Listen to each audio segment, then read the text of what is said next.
Bonjour à tous et bienvenue dans cette nouvelle vidéo. Je vous propose aujourd'hui d'embarquer avec moi pour un voyage particulier. Car pour cette vidéo, j'avais envie de vous emmener avec moi visiter la voûte céleste. Et pour cette fois-ci, je vous propose de ne pas commencer directement par la couture, mais plutôt par une tresse en soie qui va venir se poser délicatement sur le col de ma couture. Et vous devez reconnaître ces fils. Depuis que j'ai commencé à les utiliser sur le kimono Kamasya, je ne peux m'en passer. Alors cette fois-ci encore, j'ai décidé de les utiliser pour créer des liens que je viendrai ajouter au niveau du col de ma couture. Et pour le tressage de ces liens, je ne voulais pas quelque chose qui soit trop large. Je voulais quelque chose qui s'inscrive parfaitement dans le col de ma robe, qui ne soit pas trop visible et qui soit en parfaite adéquation avec les couleurs que j'avais choisies pour elle. De plus, la symbolique de ces liens étant la représentation des étoiles filantes, il fallait quelque chose qui soit assez fin et qui ne vienne pas manger justement le col de la robe. J'ai donc décidé d'opter pour un bleu très clair, presque blanc au final, auquel j'ai ajouté un bleu outre-mer avant de me décider d'ajouter un brin de bleu marine. Et comme chacune des teintes a des sous-teintes, des bleus différents, voire même quelques notes de violet, ça donnera un effet holographique qui permettra d'ajouter à la fois de la lumière et de la profondeur au col.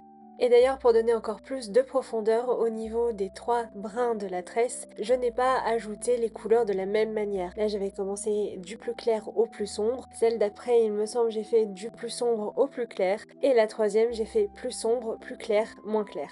Ainsi, les couleurs ne se mélangent jamais de la même manière à chaque répétition à la tresse, et c'est exactement ce que je voulais. Et pareil pour ce tressage, j'ai choisi de laisser un petit peu tomber la sacro-sainte perfection que je peux exiger dans tout ce que je fais pour utiliser une technique un peu plus imparfaite. Parfois j'ai un petit peu plus serré, parfois j'ai moins serré, justement pour donner des effets de profondeur plus accentués encore que si je ne m'étais basée uniquement sur les couleurs. Et voilà le résultat, comme vous pouvez le voir, les couleurs se mélangent parfaitement et toutes ne sont pas exactement au même endroit. On le voit plus principalement au niveau du fil blanc qui ressort plus à certains endroits qu'à d'autres et qui permet de donner justement cette profondeur que je voulais et qui personnifie plus ou moins l'idée que l'on peut se faire d'une étoile filante si on devait lui donner une matière un petit peu plus solide. Personnellement, j'aime énormément le résultat et on dirait même qu'il y a plus de trois couleurs. D'ailleurs, je vous ai mis les bobines de soie pour que vous puissiez voir chacune des couleurs séparément.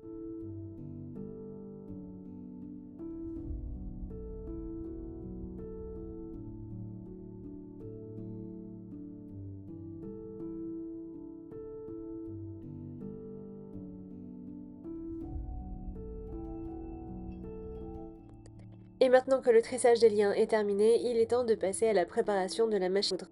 Et pour cette tenue, j'ai choisi d'utiliser ma machine à plateau de 1910.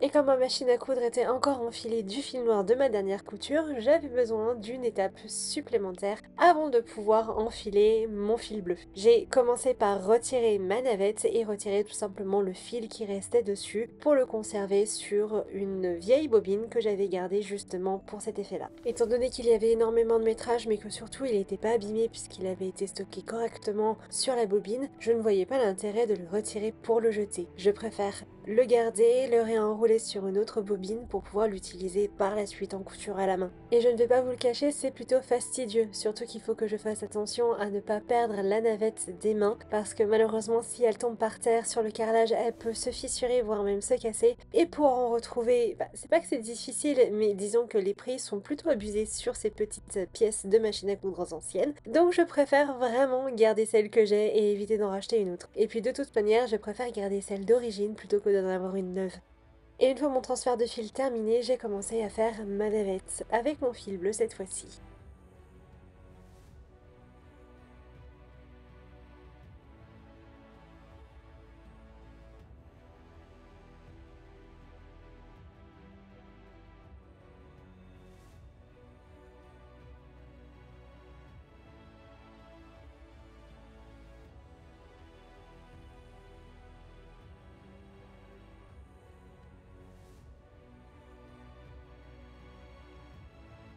Et voilà, ma navette est terminée, ma machine est enfilée, il est temps de passer à la couture. Enfin presque, j'ai encore du travail avant de pouvoir coudre.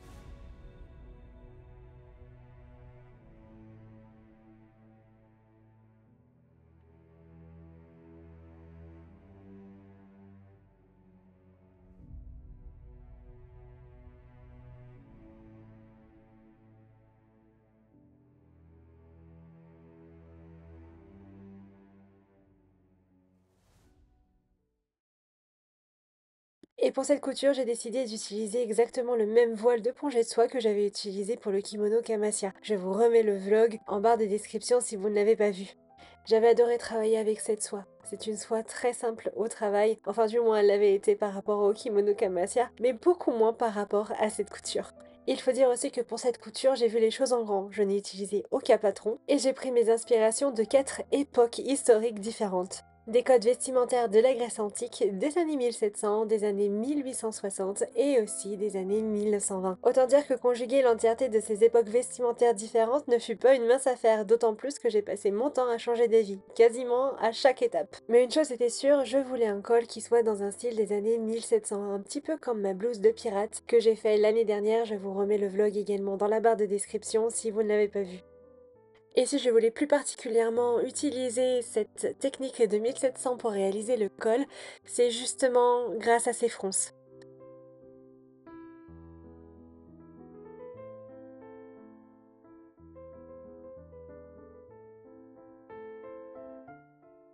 Alors après avoir marqué le centre de ma laisse, parce que j'ai utilisé l'entièreté des 98 cm de largeur de la laisse pour faire cette robe, je voulais que la soie soit drapée mais sans contrainte. Et justement, ce type de fronce est absolument parfaite pour draper un tissu sans trop le contraindre. J'ai mesuré et épinglé les ouvertures pour mon col, en prenant en compte le ratio de mes fronces. Alors j'avais plus ou moins décidé des fronces de plus 1,3 à plus 1,5, donc pas énormément de fronces, mais assez pour ajouter un drapé sur la soie. En plus, étant donné que les manches seraient des manches raglan, il fallait qu'il me reste de la longueur au niveau du tombé des manches. Si je faisais beaucoup trop de fronces, j'allais avoir obligatoirement beaucoup moins de manches et je risquais même de me retrouver avec une robe qui soit sans manches. Et je n'avais pas énormément de longueur non plus, j'avais tout juste 2 mètres, je ne pouvais pas me permettre de devoir couper des manches dans le reste de la robe. Après, elle risquait d'être beaucoup trop courte, contrairement à ce que j'avais décidé. Et bien qu'il me restait quelques chutes de la laise que j'avais utilisée pour le kimono Kamasya, je le réservais à autre chose. Je n'avais pas envie de devoir découper des manches à l'intérieur, alors que j'avais un autre projet pour elle. Mais de cela, je vous en parlerai un petit peu plus tard dans le vlog et même beaucoup plus dans la partie 2. Mais revenons à notre couture. Après avoir mesuré et épinglé mon ouverture de col, je l'ai tracée à la craie de tailleur.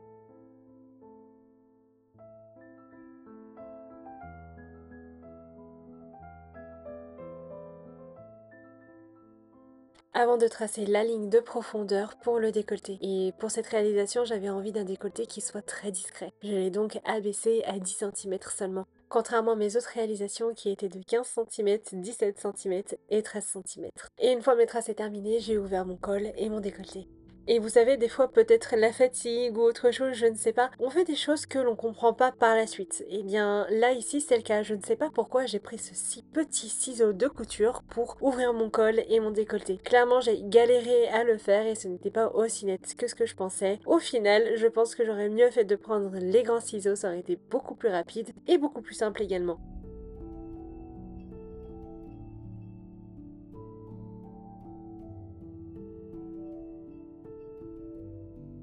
J'ai ensuite testé sur le mannequin pour voir un petit peu comment ça tombait et j'ai eu la bonne idée d'envoyer une photo à ma sœur qui n'a rien trouvé de mieux de me répondre que on dirait la robe de Voldemort dans Harry Potter. Sur le coup, je l'ai un peu mal pris. D'ailleurs, n'hésitez pas à me mettre en commentaire si pour le moment vous êtes d'accord avec elle.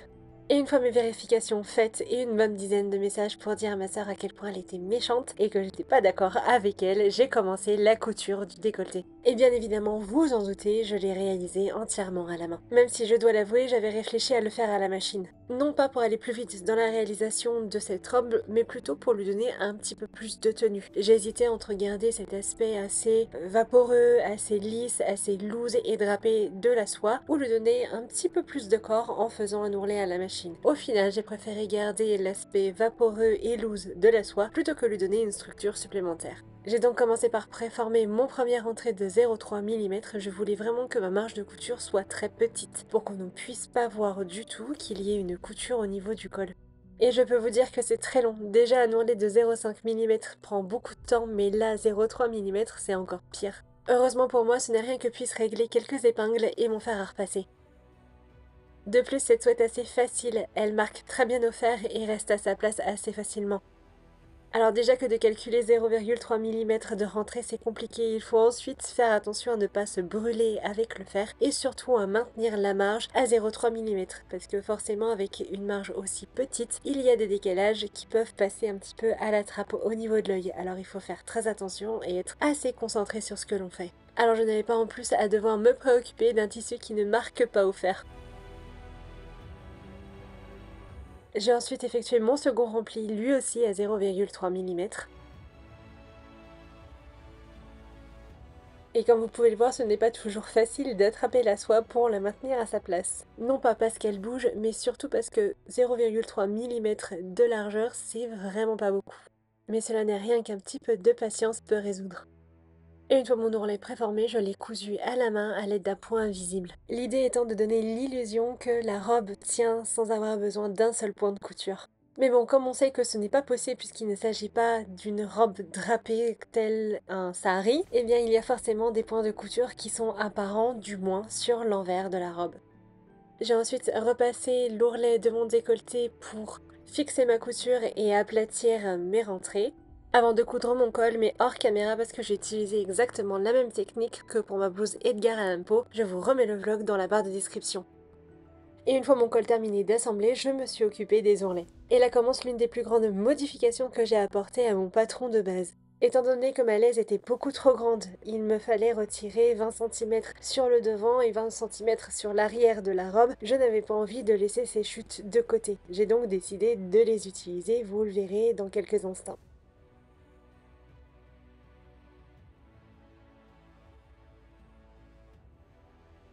Et après avoir tracé ma ligne de découpe, j'ai retiré l'excédent de tissu.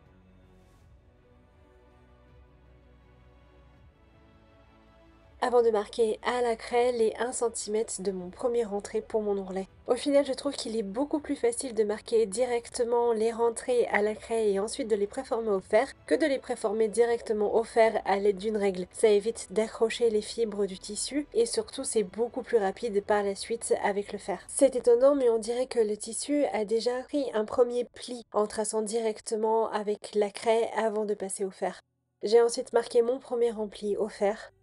Et cette fois-ci, contrairement à d'habitude, j'ai choisi un ourlet de 1 cm. J'ai donc effectué un premier rempli à 1 cm et un second également à 1 cm.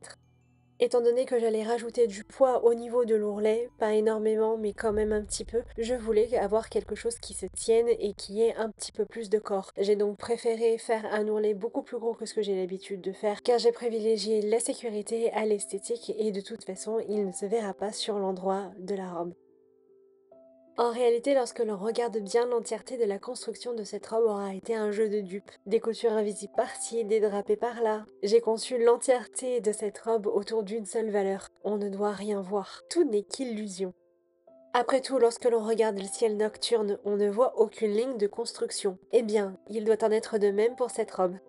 C'est d'ailleurs là que réside l'entièreté de la complexité de cette robe. Cacher les coutures, faire en sorte que les drapés tombent correctement et surtout que l'entièreté des modifications que j'ai ajoutées au fur et à mesure de ma couture s'inscrivent correctement avec l'harmonie de la robe. Mais surtout et avant tout, cette robe ne se suffit pas à elle-même. L'entièreté de cette couture a été construite autour de la couture d'un accessoire. Mais cela, vous le verrez dans la partie 2. Car si effectivement le thème pour la robe est le ciel nocturne, il va manquer quelque chose. Où sont passées les étoiles? Où sont passées les constellations? Eh bien, justement, c'est le thème de la seconde partie de cette réalisation. Car après tout, nul ciel n'est complet sans ses étoiles et ses constellations. Mais avant cela, j'ai cousu mes ourlets à l'aide de ma machine à 1 mm de marge de couture. Et cette fois-ci, j'ai décidé de réaliser mes ourlets à la machine, d'une part parce qu'ils ne se verront pas, et ensuite ça ajoutera un petit peu plus de tenue à l'ourlet de la robe. Surtout que, rappelez-vous, je vais rajouter du poids par la suite.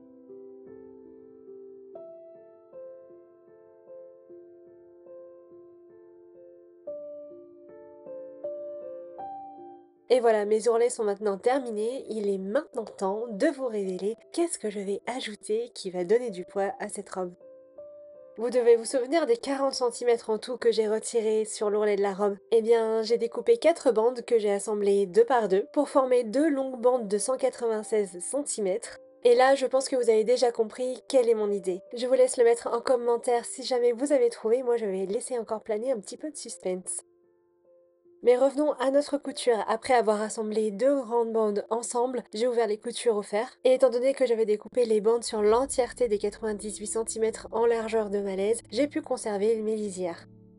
Avant de marquer 0,5 mm de marge de couture sur l'entièreté des 198 cm. Et oui, c'est le retour des ourlets minuscules. Étant donné que ceux-ci vont se voir contrairement aux autres, eh bien j'ai décidé de les faire les plus petits possibles. Et si mon premier entrée était effectivement à 0,5 mm, par contre, le second était à 2,5 mm. Et si effectivement il s'agit des ourlets les plus difficiles que j'ai eu à faire, je trouve que ce sont les plus beaux. Ils sont quasiment totalement invisibles, ils sont super fins, et en plus on peut les comparer à des ourlets roulotés à la main, mais cette fois-ci plaqués au fer.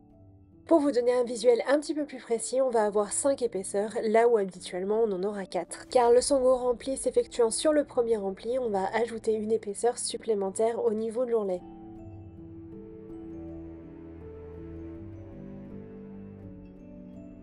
Et j'effectuais la couture de cet ourlet à la machine avec une marge de couture de 1 mm. Et j'ai préféré cette fois-ci le faire à la machine étant donné qu'il y avait 198 cm à faire, soit presque 2 mètres. Et clairement ça m'aurait pris énormément de temps de le faire à la main alors qu'à la machine j'en ai eu pour tout juste une quinzaine de minutes. Sans compter que ça allait m'aider à donner un petit peu plus de maintien à la soie.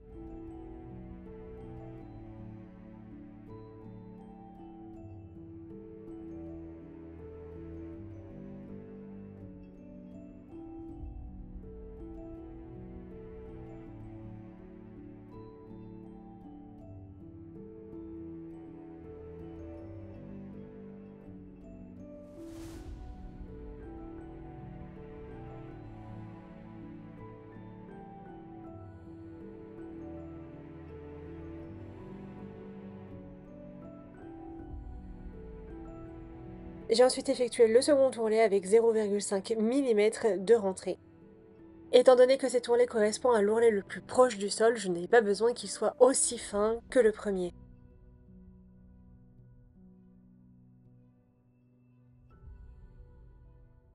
Et une fois mon premier rentré marqué au fer, j'ai effectué le second rentré, lui aussi à 0,5 mm.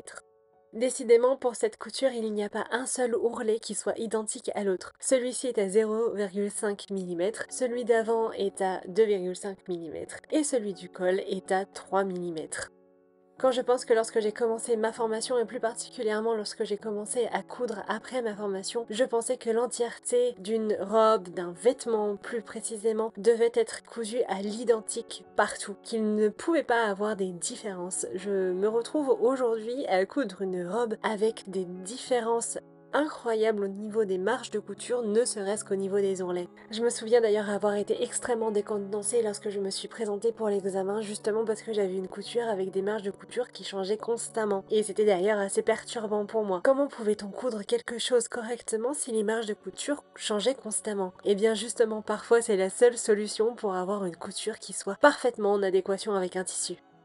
Et si au final on a un peu plus tendance à se dire que ce n'est qu'un ourlet, ce n'est pas bien grave, en réalité ça change énormément de choses au niveau du tombé du tissu, au niveau du vêtement, au niveau de la finition. Au final, l'ourlet est une étape indispensable d'une couture et il faut en prendre particulièrement soin. Car un ourlet non terminé, mal fait ou tout simplement oublié peut donner une grande différence au fini d'un vêtement. Car après tout, ne dit-on pas que les finitions marquent la différence entre un vêtement mal fait et un vêtement correctement exécuté? Mais trêve de digression, revenons à notre couture. Une fois mon ourlet préformé et épinglé, je l'ai bien évidemment cousu à l'aide d'un point à la main. D'ailleurs, vous vous souvenez tout à l'heure quand je vous ai dit que 198 cm c'était beaucoup trop long pour le faire à la main? Eh bien finalement j'ai décidé de faire cet ourlet là à la main puisque c'est l'ourlet le plus proche du sol et c'est celui qui se verra le plus.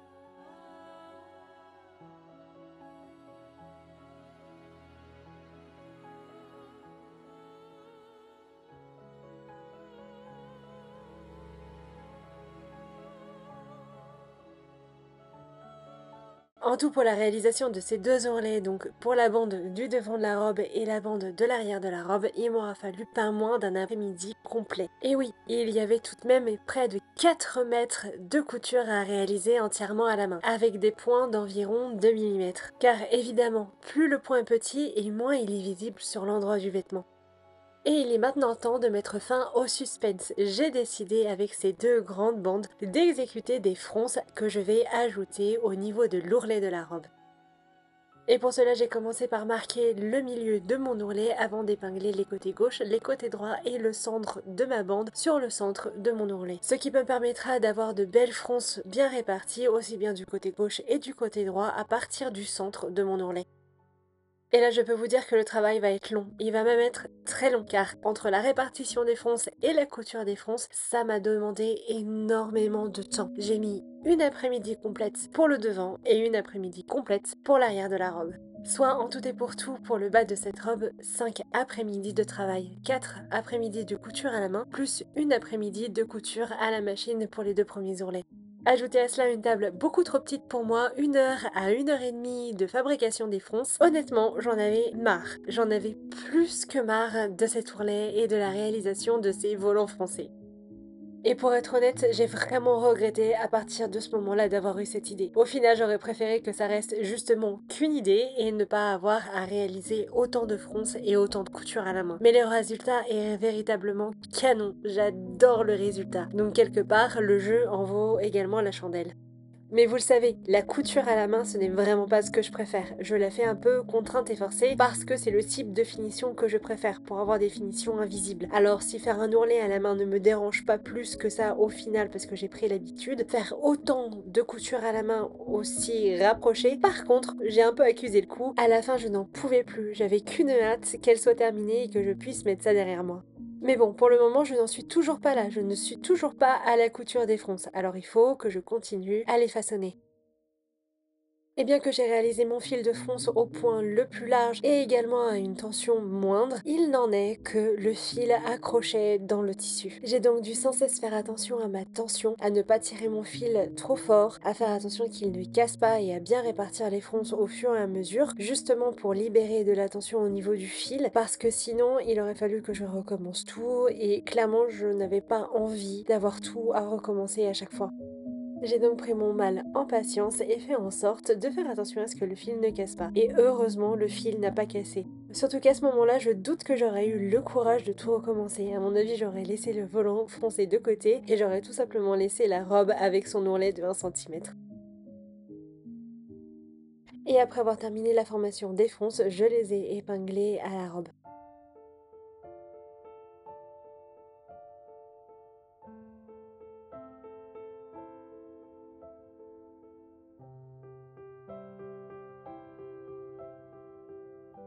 Avant de passer à la couture, et bien évidemment, à la main, parce que j'en avais pas eu assez avant, non, il m'en fallait encore plus.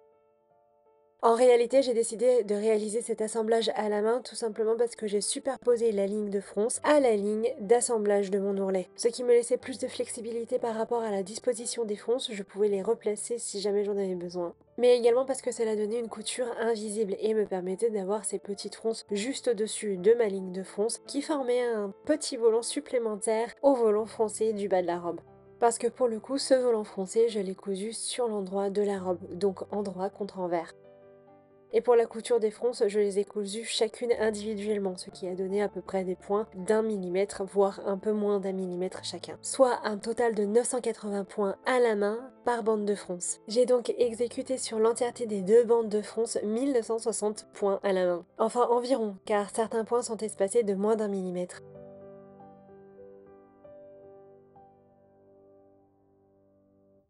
Et comme visiblement je n'en avais pas assez marre de la couture à la main, j'ai décidé d'ajouter un galon de dentelle.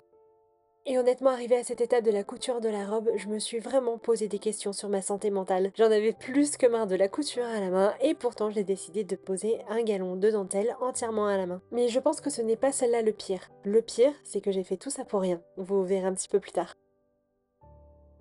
Et pour la couture de la dentelle, je me suis basée directement sur ma lisière comme point de repère.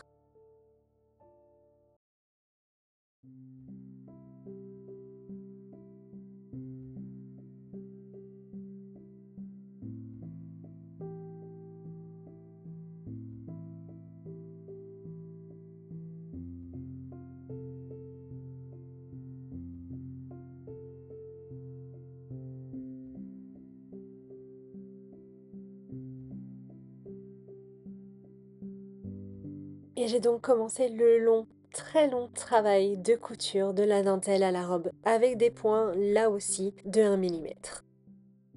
Et bien évidemment, j'avais ajouté de la dentelle au col et à la fois sur le côté gauche et le côté droit, soit environ à peu près 5 mètres d'ajout de dentelle sur cette robe, soit un total d'environ 5000 points à la main.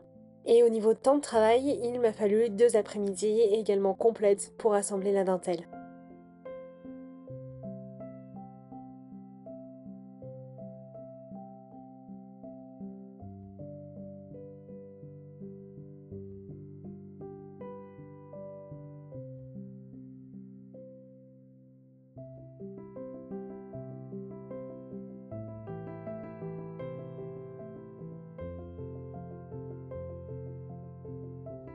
Et puis, ce qui devait arriver arriva. Je n'ai pas eu assez de dentelle pour terminer l'entièreté de la robe, il me manquait 5 centimètres. Alors, j'ai été obligée de défaire l'entièreté de la dentelle que je venais tout juste de finir d'assembler. Mais avant de la défaire, j'ai regardé si je ne pouvais pas en retrouver. Malheureusement, je ne savais plus du tout où est-ce que je l'avais acheté et je m'en suis souvenue plusieurs jours après avoir terminé de la découdre. À ce moment-là, il était déjà trop tard, j'avais déjà effectué les ourlets mouchoirs pour remplacer la dentelle, mais surtout, il n'y en avait plus sur la boutique où je l'avais acheté. Autant vous dire que j'étais déçue et plutôt en colère parce que j'avais très mal calculé, je pensais que j'avais assez de métrage et en réalité il me manquait 10 centimètres. La prochaine fois ça me servira de leçon et je vérifierai 4 fois au lieu de 3, voire même 5 peut-être, pour être sûre que j'ai assez de métrage pour pouvoir terminer l'entièreté de l'assemblage d'une dentelle sur un vêtement. Et voilà, j'espère que cette vidéo vous aura plu malgré toutes ces péripéties. N'hésitez pas, si c'est le cas, à mettre un commentaire, à liker et à partager la vidéo et à vous abonner si vous passez par là. Et moi, je vous dis à bientôt pour de nouvelles aventures extraordinaires sur ma chaîne et la partie 2 de cette réalisation.